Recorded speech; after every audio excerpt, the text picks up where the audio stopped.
congregación Beit Tefilá desde el sector Candelaria en Arecibo, adorando al poderoso de Israel y dándote toda honra, y una vez más a discutir otra parashá, la parashá número 20, la parashá Tetzaveh, la cual comienza en el libro de Éxodo, Shemot, capítulo 27, versículo 20 al capítulo 30 y versículo 10.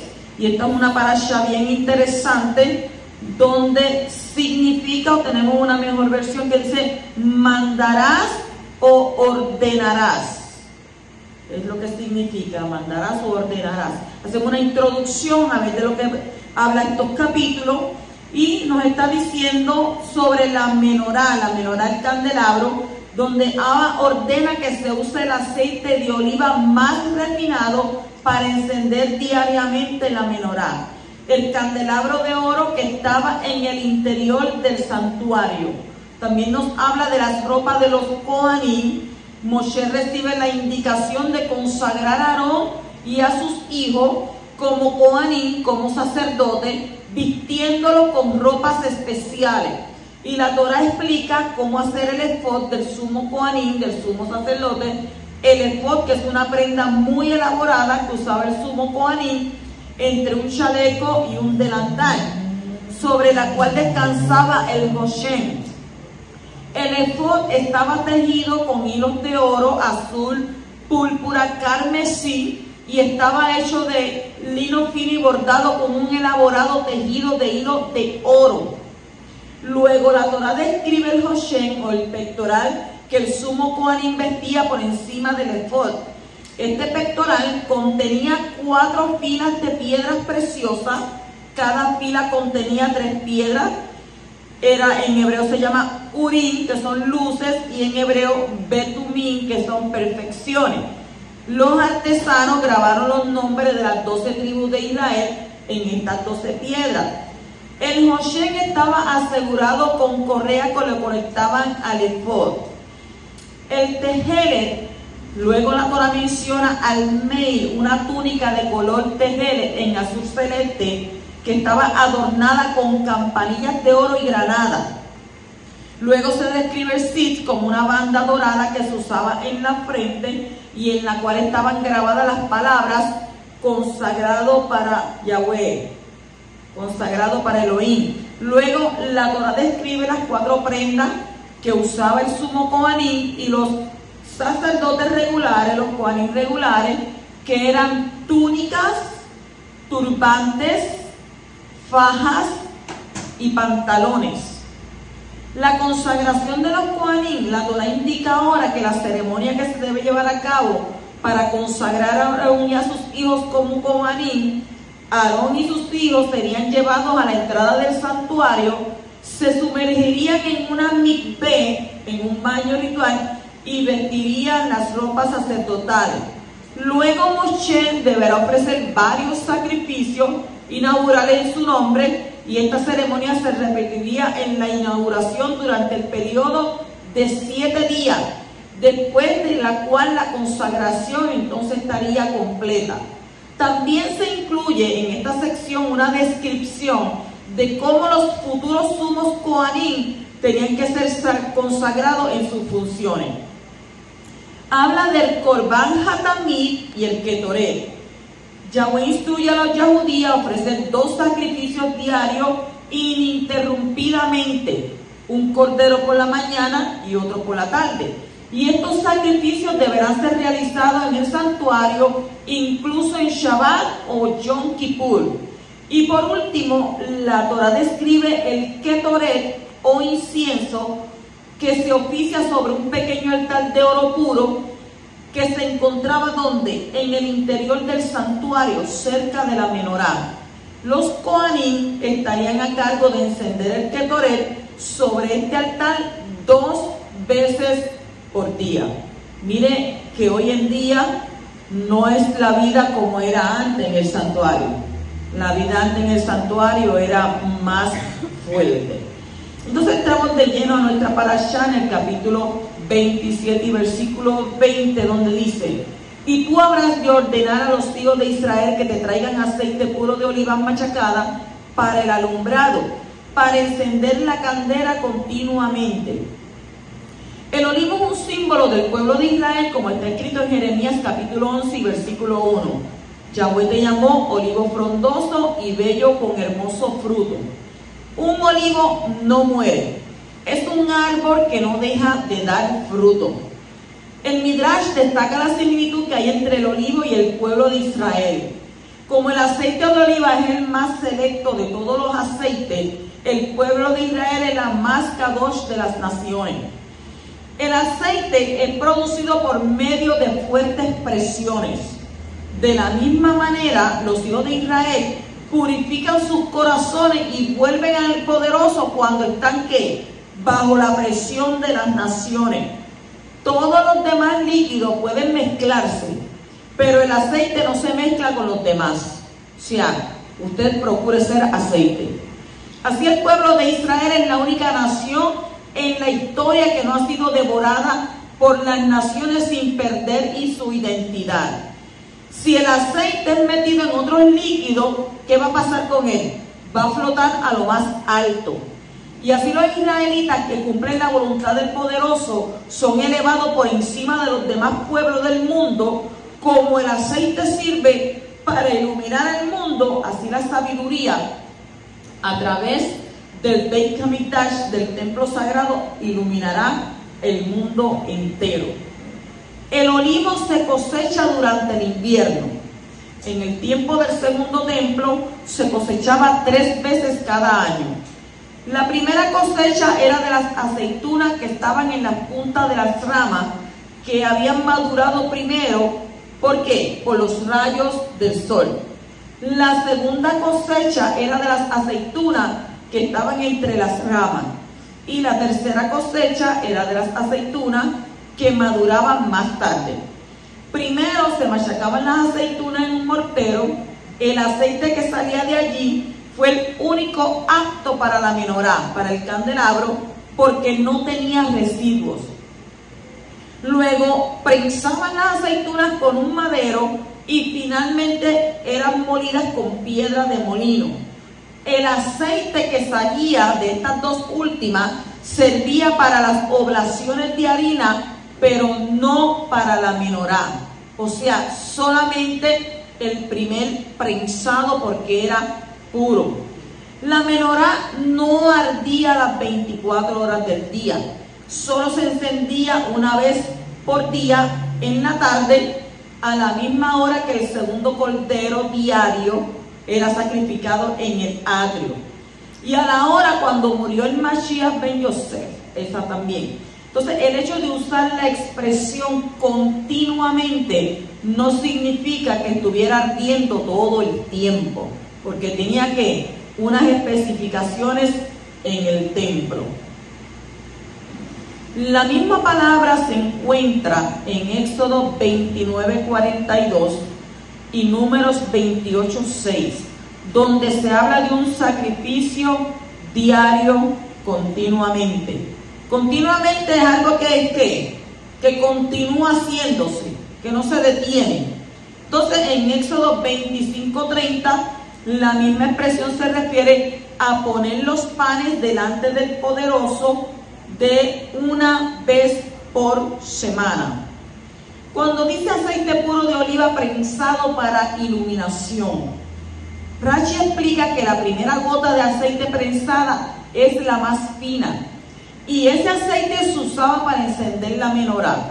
El aceite restante de la aceituna no era tan puro, por eso no se usaba desde primera instancia. Entonces, ¿era usado para qué? Pues entonces, si se usó el primero para encender, para la iluminación, pues lo otro que era para qué? Era usado para las menajot.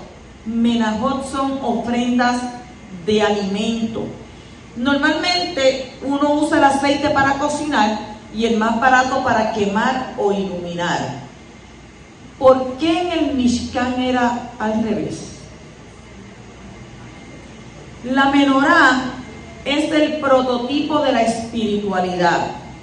Representa Torah y mitzvot, como declara el rey Salomón en Proverbios capítulo 6, versículo 23, que dice: Ner mitzvah betorah or. Una luminaria es una mitzvah y la Torah es luz. Un korban minjá es comido y representa las necesidades materiales y físicas de una persona. Desgraciadamente hay personas que proclaman pobreza cuando tienen que gastar dinero para una Torah o para mandamientos, mitzvot, pero tienen abundancia de dinero cuando es para placeres personales. Usted le dice, mire, hay que comprar esta Torah, pero vale 100 pesos. Y ahí protestan, ¿cómo? Muchachos, 100 pesos, tú sabes todo lo que yo compro con 100 pesos. Entonces, de la manera en que las cosas eran hechas en el Mishkan, podemos aprender las verdaderas prioridades. Para mí, prioridad, si tengo que comprar una Torah, yo compro la Torah, porque esa me va a dar, ¿qué? Alimento espiritual. No me lo va a dar en la carne, pero sí en el espíritu. Entonces, para Torah y Mitzvot, uno debe gastar dinero y usar lo mejor y más puro. Si hay una Torah interesante, pues ¿usted qué va a hacer? ¿Protestar? No, pues hay que comprarla, vamos, con eso estudiamos y con eso pues mi conocimiento crece. La Gemara dice que las aceitunas eran divididas en 3 categorías. Número 1, superior, intermedia y inferior. Superior, intermedia y inferior. El aceite de cada categoría era dividido en 3 niveles de calidad. El primer nivel de la categoría superior era supremo y era usado para el encendido de la menorá. El segundo nivel de aceite, que es de la categoría superior, y el primer aceite de la categoría intermedia, eran igualmente aceptables para menajot, para ofrendas de alimento. Pero solo el primer aceite de la categoría intermedia podía ser usado para la menorá y no el segundo aceite de la categoría superior. El tercer aceite de la categoría superior y el segundo aceite de la categoría intermedia y el primer aceite de la categoría inferior eran todos iguales para menajot. Pero solo el primer aceite de la categoría inferior podía ser usado para la menorá. Esto es como un trabalengua, ¿verdad que sí?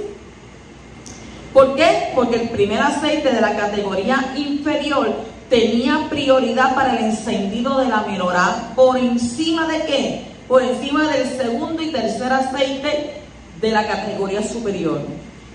Todos los hombres no son iguales. Algunos tienen mejores facultades y algunos más pobres. El rey Salomón dijo en Proverbios capítulo 20, 27: Ner Elohim Nishmat Adam. Ner Elohim Nishmat Adam. El alma del hombre es la luminaria de Elohim. Y todos los detalles conectados con la menorá contienen enseñanzas que se aplican a la vida del hombre. La enseñanza de las diversas categorías de aceite es que Yahweh no espera que una persona sea igual a otra, sino que espera que alcance lo máximo. Por lo tanto, si es capaz de estar en el nivel más alto, no se debe ¿qué? Conformar con ser ¿qué? Segundo. Por el otro lado, si solo es capaz del segundo nivel y se destaca en este, pues sus logros igualan a aquel que es el más excelente en el primer nivel.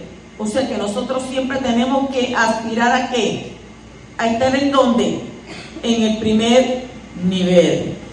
En el capítulo 27 y versículo 21 dice: en la tienda de reunión fuera del velo que está delante del testimonio del Edut, a Aarón y sus hijos la mantendrán en orden delante de Hashem desde la tarde hasta la mañana. Es un estatuto perpetuo para todas las generaciones de los hijos de Israel. Por la mañana fueron limpiadas las 7 lámparas y se echaba nuevo aceite por la tarde. La menorá no se encendía durante el día, solo ardía durante la noche, desde la tarde hasta la mañana. nuestros sabios divergen en cuanto al significado de la palabra tamid. De acuerdo con Rashi, esto quiere decir que la menorá estaba encendida únicamente de noche y no permanentemente, mientras que otros comentaristas sostienen que el Ner Maharaví, que era la lámpara central, quedaba encendida a perpetuidad. Y de ahí que hasta nuestros días en la sinagoga hay un Ner Tamid, una luz perpetua, pendiendo sobre ¿qué? Sobre el Aarón HaKodesh, el arca de la Torah. Por eso usted siempre ve la luz encendida ahí en el Aarón, porque tiene que haber una luz, un Ner Tamid, una luz perpetua. En las sinagogas tradicionales, el Ner Tamid sigue siendo alimento por aceite, tal como era en el Mishkan, y más tarde en el Bet Hamikdash. O sea, cuando nosotros vemos las cosas, todas las cosas tienen un propósito de ser y se utilizan para un propósito. Ahí está la luz y sabemos que esa luz tiene que estar ¿qué? Siempre encendida, porque ¿qué contiene el Aarón HaKodesh? La Torá. Capítulo 28 y versículo 1. Entonces harás que se acerque a ti de entre los hijos de Israel tu hermano Aarón, y con él sus hijos, para que me sirvan como Coanim. Aarón con Nadab, Abiú, Elazar e Itamar, hijos de Aarón. Usted sabe que esta es la primera en esta parashá que no se menciona Moshe. Aarón es el sumo Coanim. Su ministerio es una sombra de un ministerio celestial en el santuario que verdadero. Vamos a hablar más profundo de esto. Como Moshe vio todo lo que había en el santuario celestial, también él vio el sumo Coanim eterno, según el orden de Melquisedec, como está escrito en el Salmo 110:4. Yahweh ha jurado y no se retractará, tú eres Coanim para siempre, según el orden de Melquisedec. En Hebreos 5:10, siendo constituido por Elohim sumo Coanim, según el orden de Melquisedec. Seguimos también en Hebreos capítulo 6, versículos 19 y 20. Detrás del velo, donde Yahshua entró por nosotros como precursor, hecho según el orden de Melquisedec, el sumo Coanim para siempre. Pero ¿qué nos dice en Hebreos capítulo 8 y versículo 1 al 5? Estamos hoy bien toráticos.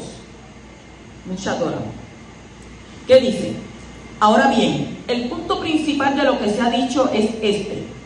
Tenemos tal sumo Coanim, el cual se ha sentado a la diestra del trono de la majestad en los Shamayim, como ministro del santuario y del santuario verdadero, que el Adón erigió, no el hombre. Porque todo sumo Coanim está constituido para presentar ofrendas y sacrificios, por lo cual es necesario que éste también tenga algo que ofrecer.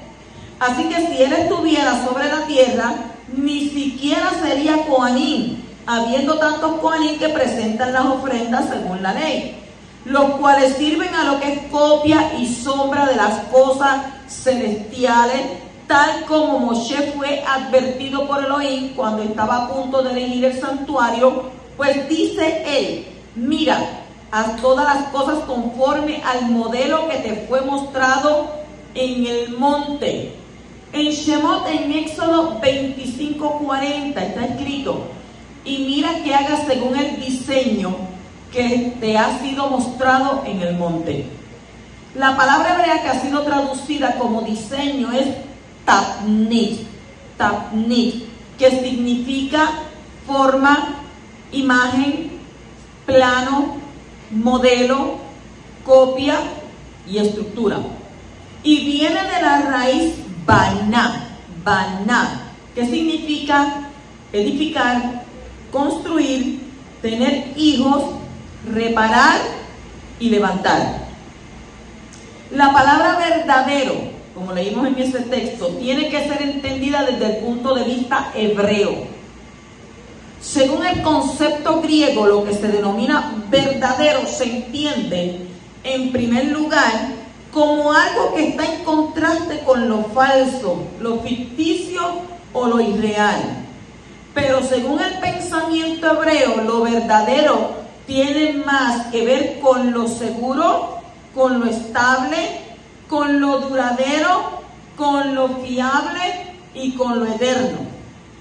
La palabra que se usó en la traducción griega de Hebreos 8 para verdadero es aletheia, lo que significa lo que no está escondido, lo que revela lo oculto, lo que realmente existe, la realidad de toda realidad ficticia. Por lo tanto, el concepto griego de lo verdadero está relacionado con el dualismo filosófico, donde se cree que lo que verdaderamente existe es lo invisible al ojo humano, lo inmaterial, el mundo de ¿qué? De las ideas. Según que la filosofía griega, lo material es algo irreal, falso y malo. Ese es el concepto griego. Pero el concepto hebreo de lo verdadero no está basado en ese dualismo platónico, sino en lo que es firme, duradero y fiel. La palabra hebrea para verdadero es ¿qué? Emet. Y esa palabra viene de amán, que quiere decir soportar, confirmar, ser fiel, creer. De amán, y no estamos hablando del otro amán, de amán se deriva la palabra hebrea para fe, emuná. La palabra amén viene de la misma raíz. Así que cuando se habla del santuario verdadero, no se está refiriendo a que el santuario terrenal no sea real, sino que se debe entender como un santuario estable, duradero y eterno. Entonces, cuando las cosas celestiales son comparadas con las terrenales, son llamadas ¿qué? Verdaderas. Esto no significa que las terrenales sean falsas o ficticias o insignificantes o que sean malas, sino tiene que ver con que las cosas celestiales son ¿qué? Firmes y duraderas. Las cosas invisibles son eternas, pero las cosas visibles son temporales, como está escrito en 2 de Corintios capítulo 4 versículo 18. Dice: al no poner nuestra vista en las cosas que se ven, sino en las que no se ven, porque las cosas que se ven son ¿qué? Temporales, pero las que no se ven son ¿qué? Eternas. En Jeremías 10:10 dice: mas Yahweh es el Elohim verdadero, y dijimos verdadero es Emet. Él es Elohim vivo y Rey eterno. Entonces, observemos la comparación entre verdadero y eterno. En Juan 1:9 dice: aquella luz verdadera que alumbra a todo hombre venía a este mundo. En Juan 6:32 dice: y Yeshua les dijo: de cierto os digo, no os dio Moshe el lejen, el pan del cielo, mas mi Padre os da el verdadero lejen del Shamayim, el verdadero pan del cielo. En Juan 6:55 dice: porque mi carne es verdadera comida y mi sangre es verdadera bebida. Johanan 15:1: yo soy la vid verdadera y mi Padre es el labrador. En Hebreos 9:24: porque no entró el Mashiach en el santuario hecho de mano, figura del verdadero. Entonces, podemos llegar a la conclusión de que cuando se habla del verdadero santuario, no es en contraste con el terrenal. La palabra verdadero en referencia al santuario celestial no está usada para menospreciar el santuario en el desierto o los templos que estaban en Jerusalén, sino que, ¿para qué lo hace? Para resaltar la grandeza, la perfección y la estructura eterna del santuario celestial, el cual es el modelo original para el santuario terrenal y los templos terrenales. En Hebreos 9:11 dice, el más amplio y más perfecto santuario. O sea, lo verdadero es lo más amplio, lo más perfecto, lo más duradero, en contraste con lo terrenal, que es más pequeño, menos perfecto y corruptible. Como hay un santuario verdadero, eterno y celestial, también hay un sacerdocio verdadero, eterno y celestial, como está escrito en ¿dónde? Hebreos capítulo 5, vamos a leer eso, capítulo 5, versículo del 5 al 10, dice, de la misma manera, el Mashiach no se dio esplendor, gloria a él, a sí mismo, para hacerse sumo Coanim, sino que se exaltó el que le dijo, hijo mío eres tú, yo te he engendrado hoy. Está hablando de ¿qué? De la resurrección. Como también dice en otro pasaje, tú eres Coanim para siempre según el orden de Melquisedec. El Mashiach en los días de su carne, habiendo ofrecido oraciones y súplicas con gran clamor, lágrimas al que podía librarle de la muerte, fue oído a causa de su temor reverente, y aunque era hijo, aprendió obediencia por lo que padeció, y habiendo sido hecho perfecto, vino a ser fuente de eterna salvación para todos los que le obedecen, siendo constituido por Elohim como sumo Coanim, según el orden de ¿quién dice ahí? De Melquisedec. O sea que este texto nos enseña que después de la resurrección, el Mashiach Yeshua fue introducido en el sacerdocio celestial según el orden de Melquisedec. ¿Qué nos dice en Hebreos capítulo 4 y versículo 14? Teniendo pues gran sumo Coanim que trascendió los Shamayim, Yeshua, el hijo de Elohim, retengamos nuestra fe. Entonces, la expresión cuando dice trascendió los cielos, trascendió los Shamayim, hace referencia a la investidura sacerdotal de Yeshua. De la misma manera como el sumo Coanim Aarón entró en su ministerio por medio de ¿qué? De una investidura. En la escritura, los cielos son comparados con la ropa del hombre. Los cielos son la ropa del Mashiach, como está escrito en el Salmo 102, 25 al 26.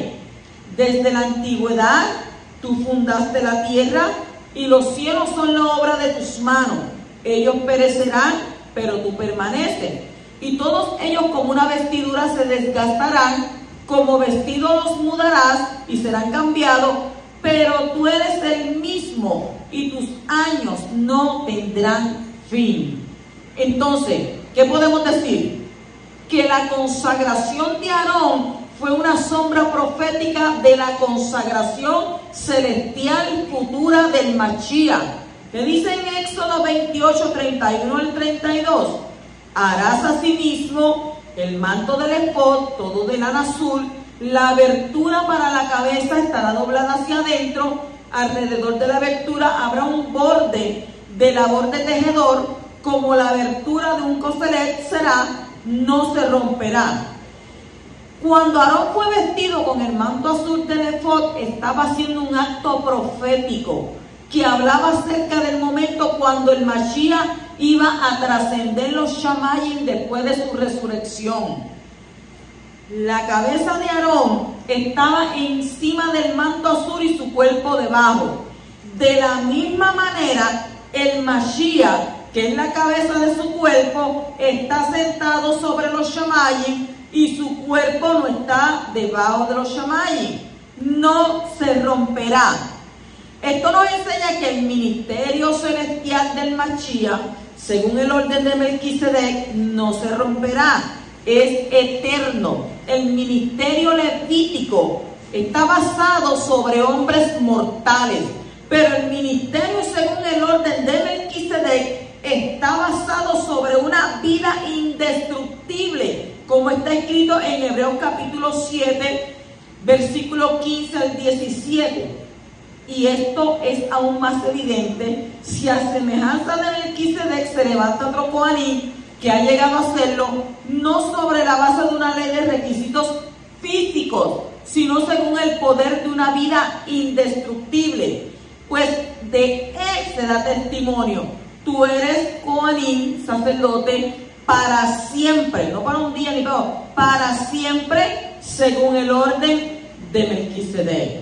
¿Dónde vemos eso? Hebreos 7, 15 al 17. Miren qué tremendo. Entonces, como Melquisedec es presentado en Bereshit, en Génesis, capítulo 14, pero es presentado sin ¿qué? Sin genealogía. Es como si fuera eterno. Por eso el poderoso jura que el ministerio sacerdotal del Mashiach tiene que ser según el orden de Melquisedec, que es de carácter eterno. Y esto nos enseña que Yeshua no pudo entrar en ese ministerio hasta después de su resurrección, puesto que no era inmortal antes de morir. El ministerio de Melquisedec fue iniciado cuando el Mashiach fue levantado de los muertos y luego elevado por encima de los shamayim, de los cielos. Todo el ministerio del sumo Coanín Aarón en el santuario, incluyendo su vestimenta, nos habla del ministerio que el Mashiach tiene desde su resurrección hasta ahora. Y esta es la razón por la que la Torá está entrando en todos los detalles acerca de la ropa del sumo Coanín. O sea, la Torá, cuando te explica algo, es porque tiene motivos, razones y propósitos. Cuando la Torá resalta un tema y lo repite, es porque es muy importante para nuestro Abba. Y lo que es importante para él, es importante para sus hijos. El sumo Coanín Aarón simboliza al Mashiach en su ministerio celestial. Los hijos de Aarón simbolizan los hijos del Mashiach, es decir, sus discípulos. Ellos también recibieron un ministerio sacerdotal según el orden de Melquisedec a partir de la resurrección y exaltación del Mashiach. Y es importante que estudiemos y entendemos estas sombras para entender nuestra función actual en el santuario celestial. A veces lo vemos de una manera, pero esta es la forma correcta, porque Yeshua, Mashiach, vino con un propósito. Según el orden de Melquisedec, él va a ser ¿qué? El sumo Coanín. Continuamos en el capítulo 28, versículo 2 al 3, y dice: y harás vestidura sagrada para tu hermano Aarón, para esplendor y para hermosura. Y hablarás a todos los hábiles artífices, a quienes yo he llenado de Ruach, espíritu de sabiduría, de Okmah, y ellos harán las vestiduras de Aarón para consagrarlo, a fin de que me sirva como Coanín, como sacerdote. Las vestiduras servían para tres cosas. Número 1, para majestuosidad. En hebreo es kabod, para majestuosidad. Número 2, esplendor. En hebreo es tiferet. Y número 3, para consagrar. En hebreo, kadash, para el ministerio sacerdotal. Capítulo 28, el versículo 4 dice: estas son las vestiduras que harán: un pectoral, un efod, un manto, una túnica tejida a cuadros, un gorro y un cinturón. Y harán vestiduras sagradas para tu hermano Aarón y para sus hijos, a fin de que me sirvan como Coanín. Todo Coanín, todo sacerdote que servía en el santuario, tenía 4 prendas. Las 4 prendas, número 1 era ketoné, esa era la túnica, ketoné. Número 2, michnasayim, M-I-J-N-A-S,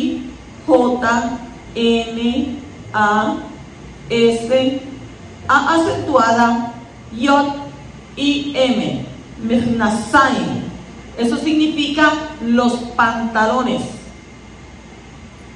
Número 3, el apnet. Apnet era el cinto que medía 32 codos, o sea, 16 metros. Número 4, el mikpar. mikpat. El mikbat, M-I-G-B-A acentuada A-T, mikpat. El mikpat era el gorro, una larga cinta de lino enrollado, el gorro. Entonces todas estas vestimentas tenían que ser de lino blanco. El sumo Kohanim tenía también estas 4 prendas, pero según el Midrash, el gorro del Cohen ordinario era ¿qué? Puntiagudo hacia arriba, mientras que el gorro del Cohen Hagadol era redondo y llamado mitznefet. Mitznefet, M-I-T-S-N-E-F-E-T, mitznefet. Además de estas 4, el sumo Kohanim tenía 4 prendas más, o sea, en total eran 8 prendas. Ya leímos 4, entonces las próximas 4, ¿cuáles 4 son? Estas prendas adicionales era el meil, M-E-I-L, meil. El meil era el manto azul. El efod era el delantal. Hoshen, el Hoshen era el pectoral. Y el tzitz, T-S-I-T-S, tzitz, era la diadema. Entonces, ¿cuántas tenía? 8. Ketonet, Biknasai, Apnet, Mikbat, Meil, Efod, Hoshen, y tzitz. Mire todo lo que tenía que ponerse. En el capítulo 28, versículo 6 dice: harán también el efod de oro, de lana azul, lana púrpura y lana carmesí y lino trenzado, obra del diseñador. Según Rashi, el efod estaba hecho como una especie de delantal que el Cohen se ceñía por la espalda a la altura del corazón, debajo de los codos. Su anchura era un poco más grande que la anchura de la espalda de un hombre y llegaba hasta los talones. El cinto estaba tejido a su borde superior, siguiendo su ancho y prolongándose hacia ambos lados para que pudiera rodearlo completamente y ceñirse con él. Las hombreras estaban unidas al cinto en la parte de atrás y llegaban hasta los hombros y un poco más, de modo que se doblaban hacia adelante y hacia abajo. Las piedras de ónice, ¿ónices de qué color son? Negras. Esas piedras de ónice estaban incrustadas, una en cada hombrera. Las 2 cadenas de oro fueron insertadas en los 2 anillos superiores del pectoral, una a la derecha y otra a la izquierda, y las 2 puntas de cada cadena fueron insertadas en el engaste de cada hombrera. Y así el pectoral colgaba de los engastes del efod hacia la altura de ¿qué? Del corazón. Los 2 anillos que estaban en las 2 esquinas bajas del pectoral coincidían con los 2 anillos que estaban en la parte de arriba del cinto del efod, descansando ¿qué? Uno sobre otro. Y estos anillos fueron atados entre sí con un hilo de lana azul para que el pectoral estuviese pegado al cinto del efod y no se moviese. O sea que todo eso estaba ¿qué? Estructuralmente ahí ¿qué? Ceñido. ¿Qué nos enseña eso a nosotros? Que tenemos que estar ceñidos ¿a quién? A nuestro Padre, ¿verdad que sí? Continuamos en el capítulo 28 y versículo 15, que dice ahí: y harás el pectoral del juicio, obra de hábil artífice, lo harás como la obra del efod, de oro, de lana azul, lana púrpura y lana escarlata, y lino trenzado lo harás. Hay 2 explicaciones por las que el pectoral es llamado de juicio. Ustedes no se hacen esa pregunta: ¿por qué se llama el pectoral del juicio? La primera que se encuentra en el Talmud dice que es llamado así porque hace expiación por la perversión de la justicia civil.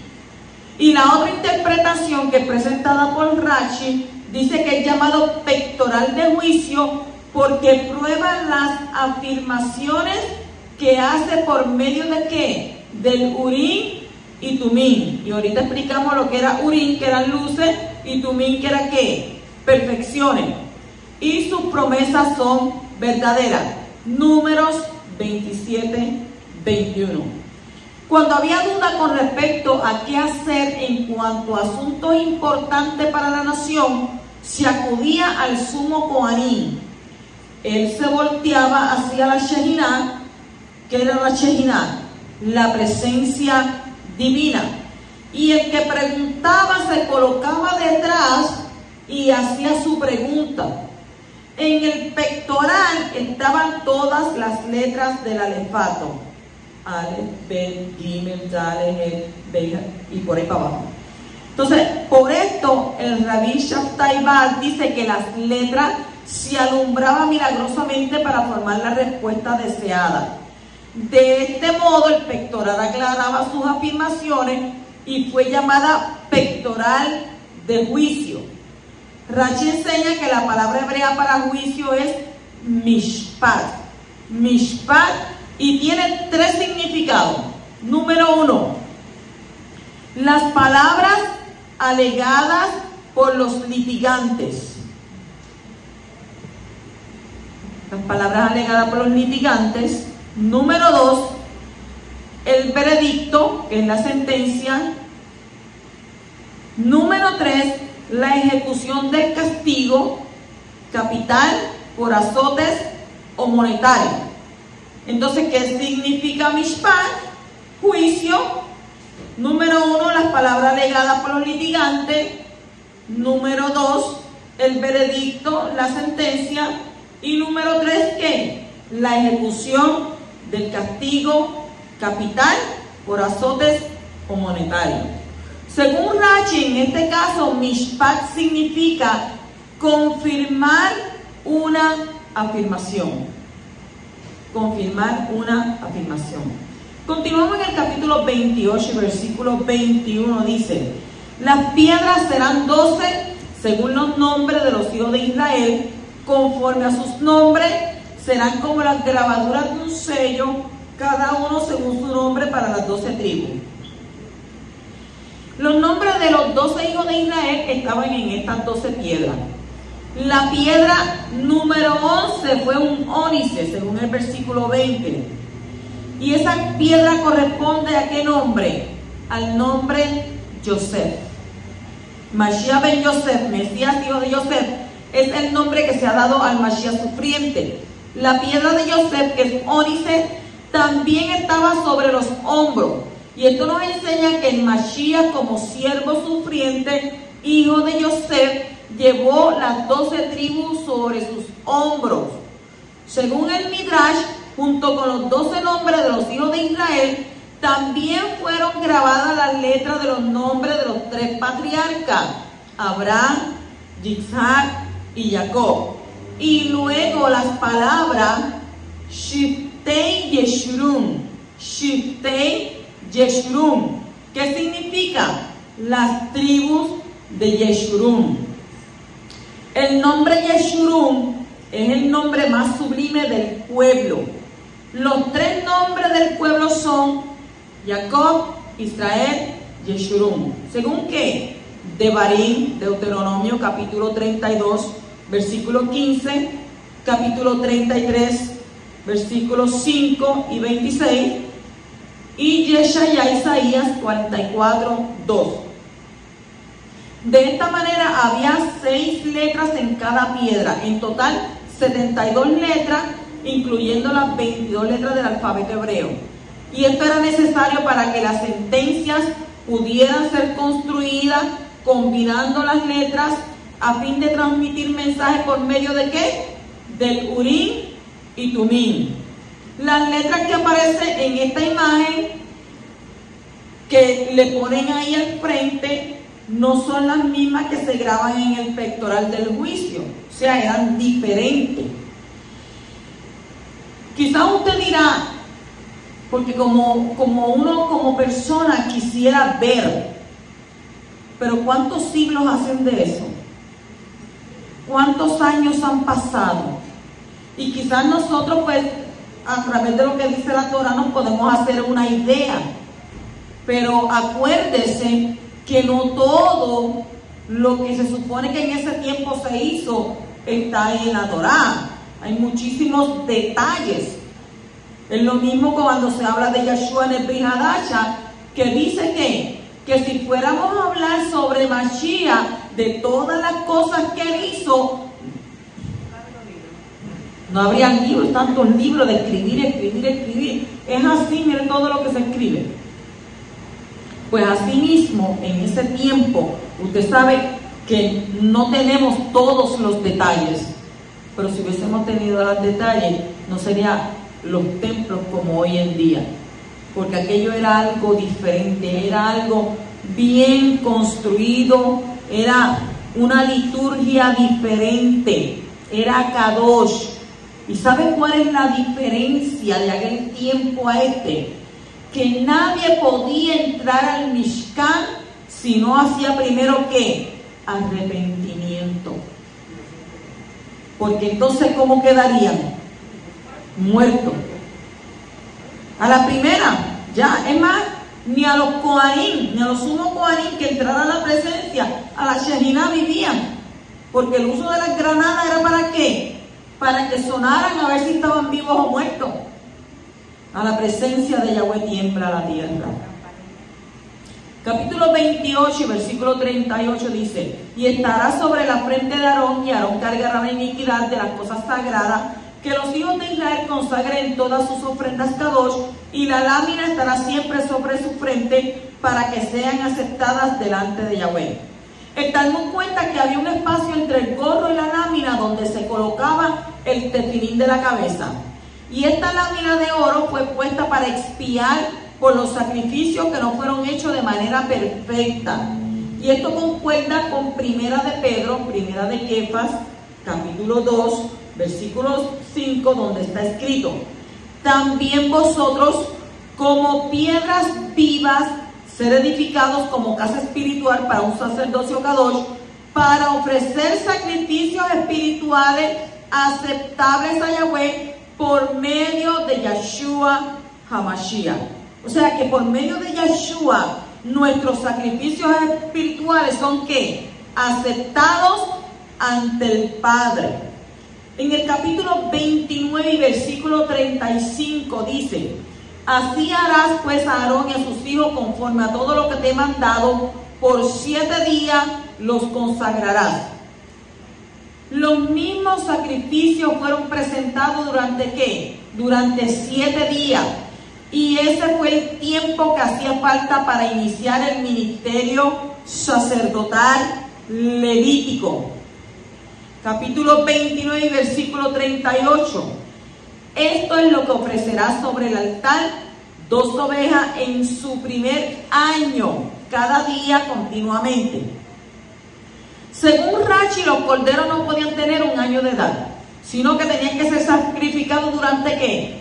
Durante su primer año. En el capítulo 29, versículo 39 nos dice: ofrecerás uno de los corderos por la mañana y el otro cordero lo ofrecerás al atardecer. Este sacrificio fue llamado tamid, continuo, porque se hacía todos los días del año, incluso durante las fiestas.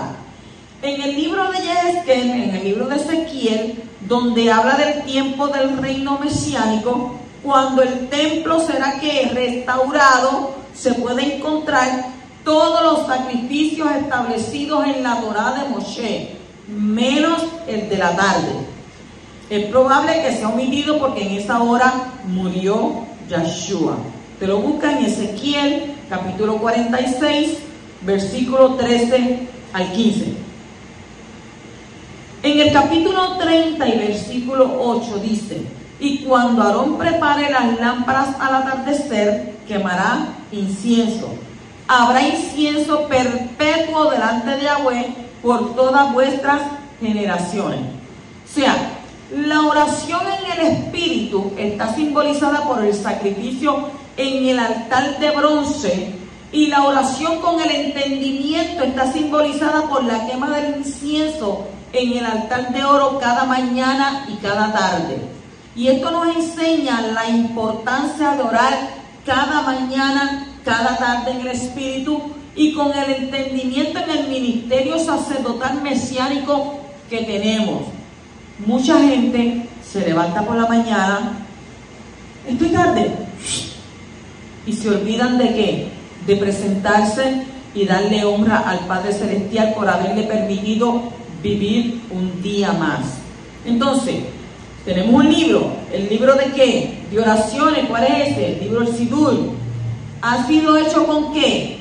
Con el fin de ayudarnos a orar con el entendimiento por la mañana, por la tarde, en las horas de sacrificio y en las horas cuando Yahshua fue colgado y cuando entregó su espíritu, según Salmo 141:2, Daniel 6, 10, 13.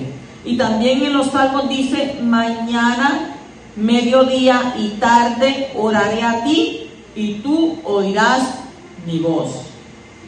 Shabbat shalom.